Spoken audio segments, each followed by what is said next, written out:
Binusisipa ng Billionaire News Channel ang umano'y project wishlist ni dating Senador at ngayong Education Secretary Sani Angara sa tinaguriang DPWH leaks.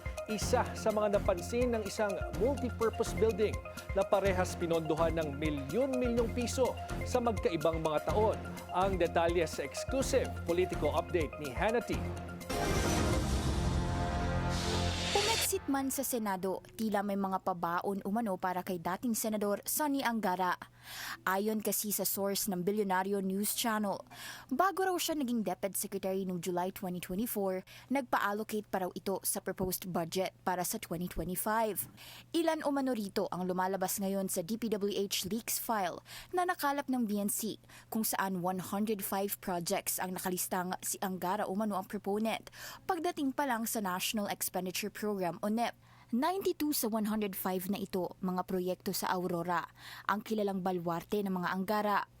Tig-anim naman sa Iloilo at Bohol. Sumatotal, nasa 2 billion pesos ang mga proyekto. Sa DPWH leaks, kay Angara nakapangalan ang mayorya ng mga proyekto pagdating sa hanay ng mga senador. Corroborated ang listahang ito sa 2025 NEP ng DBM at DPWH contracts. Kapansin-pansing marami sa mga ito ay nakapailalim sa mga karaniwang pinupondo ng SIPAG at BIP. Ito ang major infrastructure program names ng DPWH para pondohan ng iba't ibang infra projects.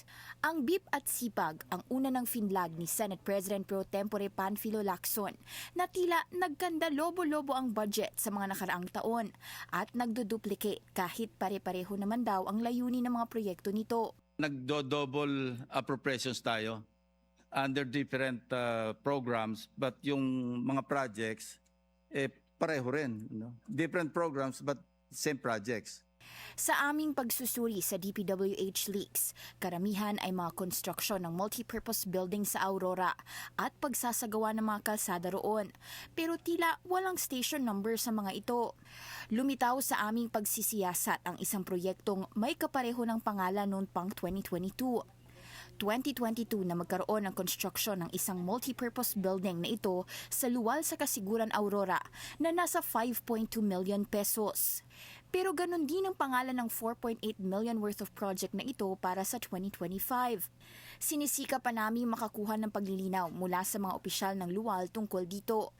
Una nang ibinalita ng BNC na ayon sa aming source, nagbuhos umano ng infra project si Angara sa Baler noong siya ay Senate Finance Committee Chair. Sa aming pagsisiyasat noon, napansin na rin namin ang tila na uulit na completed projects mula 2022 hanggang 2024 sa Aurora.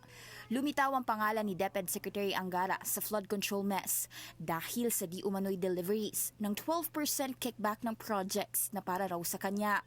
Naging transaksyon daw ito ni flood control whistleblower Roberto Bernardo sa umano'y protege ni Angara na si dating DepEd Undersecretary Trigev Olivar.